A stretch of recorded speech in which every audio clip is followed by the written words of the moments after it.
pour notre dernière audition aujourd'hui Madame Alice Ruffo, directrice.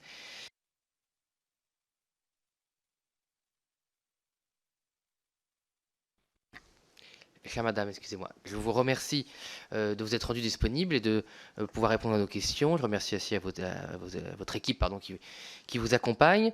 Notre commission a d'abord réalisé un certain nombre d'auditions de personnalités qualifiées, de membres de l'Académie et d'experts en relations internationales et en géostratégie. Nous avons évolué aujourd'hui vers plutôt des organisations étatiques, soit l'Agence anticorruption que nous venons d'auditionner, soit ce matin un de vos confrères qui travaille pour le ministère des Affaires étrangères et de l'Europe. Il me semble que vous avez des responsabilités non pas identiques mais semblables au ministère des Armées. Vous allez d'abord nous les exposer pour nous éclairer sur le spectre de notre commission, préciser les termes des sujets qui nous intéressent et pouvoir orienter nos travaux dans un deuxième temps. Je vous rappelle que la spécificité d'une commission d'enquête est de prêter sous serment et de dire la vérité, rien que la vérité, que la vérité. Aussi, Madame, je vous demande de dire « je le jure », de lever la main droite, pardon, et de dire « je le jure ». Je vous remercie. Nous écoutons pour 15 minutes. Compte tenu des délais, je vous conseille d'essayer de les tenir. Merci beaucoup. Merci, Monsieur le Président, Madame la rapporteure, Mesdames et Messieurs les députés. Je voudrais juste commencer par deux remarques liminaires, si vous me le permettez. La première est que je vous remercie de me donner l'opportunité de contribuer à vos travaux dans le cadre de mes fonctions de directrice générale et de la stratégie du ministère des Armées, que j'ai l'honneur d'exercer depuis quelques mois. Et en dépit du caractère récent de ma prise de fonction, j'essaierai d'apporter une contribution utile à vos travaux qui portent sur une question majeure de sécurité et de souveraineté nationale, dans le respect, bien sûr, du secret de la défense nationale et du principe de séparation de l'autorité judiciaire et des autres pouvoirs. Ma seconde remarque liminaire porte sur la distinction, pour me référer au titre de la commission, entre la notion d'influence et la notion d'ingérence. Qui, même si elle peut être parfois difficile à établir et on pourrait y revenir, recouvrir un continuum, permet, je crois, d'éclairer notre appréciation des situations en les caractérisant. J'ai pris connaissance des travaux qui ont d'ores et déjà été réalisés.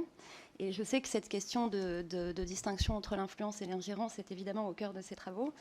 Et c'est pour ça que je voulais vous donner la lecture que fait la DGRIS de cette distinction. Je reviendrai juste après sur les fonctions de la DGRIS, bien sûr, comme vous me l'avez demandé, Monsieur le Président. L'influence, vue de la DGRIS, est un volet essentiel à l'expression de la puissance. Et elle l'est a fortiori dans un monde où la force militaire n'est plus la source exclusive de la puissance, même si elle en est manifestement, une des manifestations majeures. En France, la Revue nationale stratégique, qui a été rendue publique il y a quelques mois, définit l'influence comme une nouvelle fonction stratégique qui vise à défendre les intérêts et les valeurs de la France, à promouvoir et à valoriser ses engagements dans tous les domaines, à répondre ou à riposter à des manœuvres ou à des attaques, en particulier dans le champ informationnel, contre nos intérêts. Et la particularité, enfin je crois que ce qu'on peut dire, c'est que l'influence s'affiche, elle s'exerce au grand jour. Elle peut être légitime ou non légitime, mais elle s'exerce au grand jour et elle s'affiche. Et un élément important est que dans les démocraties, elle s'exerce dans le respect des lois, des principes internationaux, et donc elle reste dans le cadre de la légalité. C'est pour nous la condition pour qu'elle soit assumée par nous-mêmes et acceptée par les autres. C'est le cas pour beaucoup de pays et de très nombreux acteurs, et c'est le cas de la France qui le fait. C'est un élément qui a son importance, évidemment, dans le cadre et au service du droit et de ses engagements internationaux. La notion d'ingérence, quant à elle, peut être, je crois, abordée sous deux angles. Le premier, et je suis sûre que mon collègue Manuel Lafont-Rapnouil l'a rappelé, est celle du principe international de non-ingérence, lequel découle de la souveraineté des États, au sens de la Charte des Nations Unies, qui pose le principe de non-intervention dans les affaires relevant essentiellement de la compétence nationale, d'un État, sans porter atteinte, bien sûr, à l'application des mesures de coercition prévues au chapitre 7 de la même charte. Le second angle sous lequel on peut définir, aborder l'ingérence, et qui est plutôt une lecture nationale, du point de vue national, est celle donc d'un acte hostile qui vise à porter atteinte, autrement que par la confrontation militaire, aux intérêts fondamentaux de la nation, ainsi qu'à la défense nationale et au secret de la défense. Elle peut, à partir de cette définition, s'exercer dans les domaines politiques, économiques, numériques et prendre différentes formes, telles que l'interférence, l'intrusion, la captation, la coercition, la corruption ou encore la trahison. Il y a donc une différence importante qui est que l'ingérence, sauf rares exceptions, ne se revendique pas, elle ne s'affiche pas, elle s'exerce contre un État ou ses représentants sans son accord et peut reposer sur des éléments légaux, ou presque, et illégaux, dans le cadre, par exemple, des affaires de corruption. Une fois ce cadre posé, et encore une fois, en ayant pris connaissance déjà de vos travaux, je pense que la distinction est très importante, mais que pour autant, il est clair que les deux notions sont liées. D'abord parce que l'influence peut préparer le terrain à une ingérence, et que l'ingérence elle-même peut être le vecteur d'une stratégie d'influence. Et ensuite, parce que, on le voit d'ailleurs dans l'actualité internationale, l'ingérence ou son prétendu refus, la proclamation du principe de non-ingérence, est utilisée aujourd'hui par certaines puissances comme un élément de discours d'influence, précisément un narratif, comme on dit aujourd'hui. C'est le cas par exemple de la Russie qui met en avant, en Afrique notamment, pour contrer notre influence et celle des pays occidentaux, un discours qui se revendique de la non-ingérence au moment même où elle mène une guerre d'annexion sur le continent européen, qui est quand même en violation de toute souveraineté, l'annexion d'un État étant la forme la plus manifeste et absolue de l'ingérence. Vous m'avez demandé quelles étaient les fonctions de la DGRIS et quel était le cadre, et je vous prie de m'excuser de ne pas avoir commencé par là. En fait, j'y reviendrai dans mon propos parce que le rôle de la DGRIS est d'avoir des leviers, permet d'avoir des leviers justement sur le sujet qui vous préoccupe. La DGRIS exerce au sein du ministère des Armées une fonction de relations internationales. Il y a une partie internationale, c'est-à-dire que nous avons des dialogues avec nos interlocuteurs étrangers, des échanges réguliers, des dialogues stratégiques. Nous avons un réseau très important d'attachés de défense, des missions de défense à l'étranger, qui nous permettent donc de mener, en lien avec l'état-major des armées et les autres entités du ministère, la politique internationale du ministère, et d'assurer la coordination en interne. Et il y a également une fonction qui relève davantage du S, de la DGRIS, de la stratégie, qui nous amène à contribuer au livre blanc, aux revues nationales stratégiques, et à donc évidemment à caractériser, à réfléchir sur les notions d'influence, notamment dans les prochaines semaines et mois, puisque la fonction d'influence stratégique va donner lieu à l'élaboration d'une stratégie, précisément, dans laquelle nous contribuerons. Voilà, à grands traits, ce qui me permet de contribuer à vos travaux aujourd'hui. Donc je vais faire vite. Je voudrais juste faire 2 points principaux en introduction de nos échanges. D'abord, peut-être vous présenter à très grands traits les évolutions du contexte stratégique qui amènent à placer, qui placent particulièrement les enjeux d'influence et d'ingérence au centre de l'attention. Et ensuite, mais on pourra y revenir dans les questions, comment la DGRIS se positionne au service de notre influence et contre les ingérences, enfin dans la lutte contre les ingérences. Très rapidement, nos documents de stratégie, livre blanc, revue nationale stratégique, mettent en avant le fait qu'il y a un durcissement de la compétition stratégique qui passe évidemment par des stratégies d'influence beaucoup plus assertives et des ingérences plus débridées. Donc, premier élément, il est clair qu'on est passé d'une période de compétition à une période de confrontation stratégique. C'est notamment le fait d'agendas révisionnistes et d'opportunisme militaire de puissance globale et régionale de plus en plus affirmés.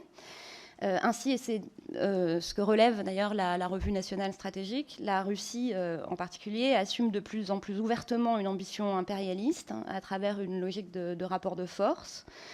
Et l'approche indirecte que le pouvoir russe menait contre ce qu'il appelle l'Occident collectif est de plus en plus passée, enfin se double en tout cas, désormais, d'une volonté d'engager la confrontation militaire directe, comme on le voit et comme c'est matérialisé dans la guerre qui a été déclenchée contre l'Ukraine.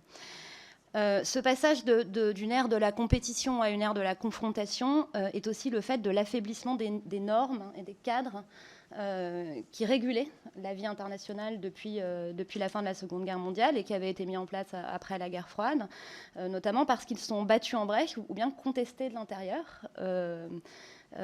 Et là aussi, je fais référence à la Revue nationale stratégique qui met en avant le fait que la remise en cause de l'ordre qualifié d'occidental par le régime chinois en fait irrigue l'action de la Chine à l'international avec des méthodes particulières sur lesquelles je crois que votre commission a eu l'occasion de discuter, notamment avec M. Charon, dans les domaines politiques, économiques et technologiques, et également diplomatiques. Donc, ce sont les deux éléments qui caractérisent le passage d'une ère de compétition à une ère de confrontation.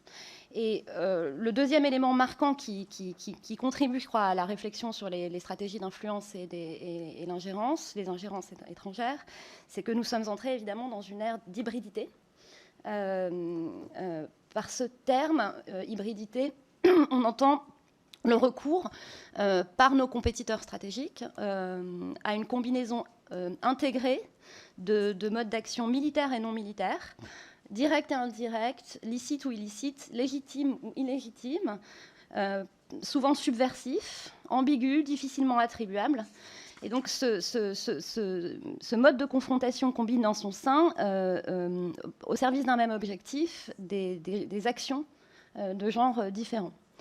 La conséquence, c'est que le champ de la confrontation s'est accru. C'est vrai dans le champ informationnel, comme on pourra, si vous le souhaitez, y revenir. C'est vrai dans le domaine du droit. C'est vrai avec toute la problématique du lawfare.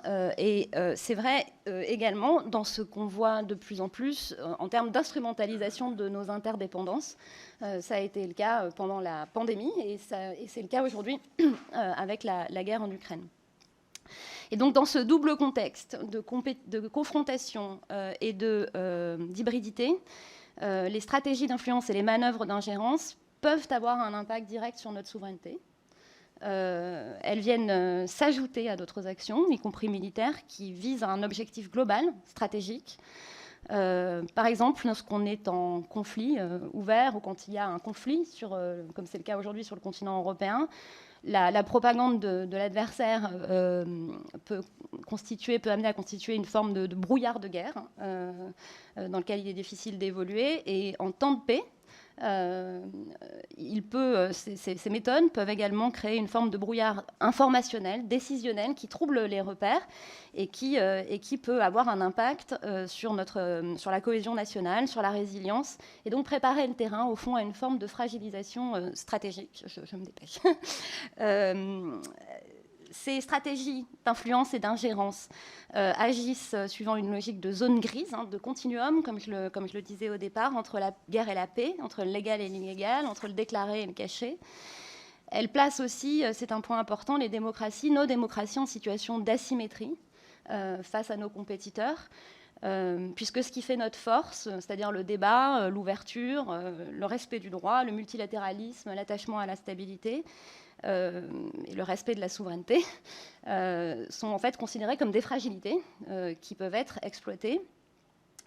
Et bien sûr, cette asymétrie s'exerce dans la réponse que nous pouvons formuler, c'est-à-dire que quand nous menons des actions, nous, dans le cadre du droit, nos compétiteurs s'en affranchissent, en particulier du droit international, et notre réponse, donc, parfois peut être plus difficile à construire. En tout cas, elle exige de nous une résilience très forte face à des compétiteurs débridés. Je peux revenir sur le rôle de la DGRIS, mais je crois que j'ai largement dépassé mon temps de parole sous votre contrôle. Mais Merci.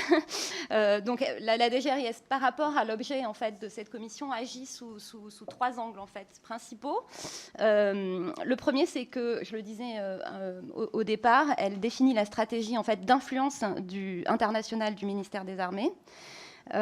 C'est une stratégie qui s'est longtemps en fait concentrée sur des actions conduites au profit de nos forces en opération, pour faciliter par exemple leur insertion au niveau local, en lien avec les populations notamment. Mais cette stratégie est désormais dictée, en raison du contexte que je décrivais, par la nécessité de prendre en compte l'intégralité du spectre des champs de confrontation, et aussi par les modes opératoires, que ce soit en termes de lutte opérationnelle ou informationnelle, excusez-moi, ou de mobilisation de réseaux d'influence. Donc c'est un des rôles de la DGRIS de conduire ces stratégies d'influence. Ça passe aussi tout simplement par le fait de convaincre, en fait, le plus souvent, nos auditoires, de fédérer, de convaincre et d'expliquer le bien fondé de notre action. C'est notamment pour cela qu'il est très important de pouvoir s'appuyer sur un réseau d'attachés de défense qui, aujourd'hui, de manière très concrète, nous aide beaucoup à expliquer, à décrypter et à contrer aussi certains narratifs qu'on peut entendre sur l'action de la France et sur l'action des armées françaises à l'étranger. Bien sûr, même si la DGRIS exerce son action de manière ouverte et dans le dialogue, nous ne sommes pas naïfs pour autant, et donc le ministère des Armées sait bien que dans le contexte actuel, il s'agit aussi de décourager nos adversaires, nos compétiteurs, et si nous ne pouvons pas les décourager, d'entraver leur action. Le deuxième domaine, c'est évidemment toutes les relations que la direction entretient avec la recherche stratégique, qui là aussi a fait déjà l'objet de travaux, mais qui exige de nous une grande attention, parce que nous savons bien que les chercheurs, et d'ailleurs les procédures Bayon, qui ont, je crois, déjà été évoquées ici, sont des cibles de stratégies d'influence et d'ingérence. Et donc, nous devons les accompagner. On reviendra, j'imagine, sur la question des chercheurs et des procédures Bayon. Nous avons des exemples.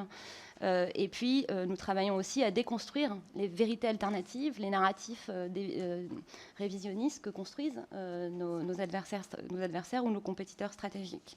Nous travaillons également avec les think tanks. Nous constituons une relève stratégique de jeunes chercheurs, parce que nous estimons qu'accompagner la recherche stratégique est en fait une participation à la résilience, précisément, contre les stratégies d'influence, et qui nous permet de répondre, justement, en nous appuyant sur une recherche qui dispose d'une liberté académique et qui peut, justement, avoir une liberté d'exercice totale.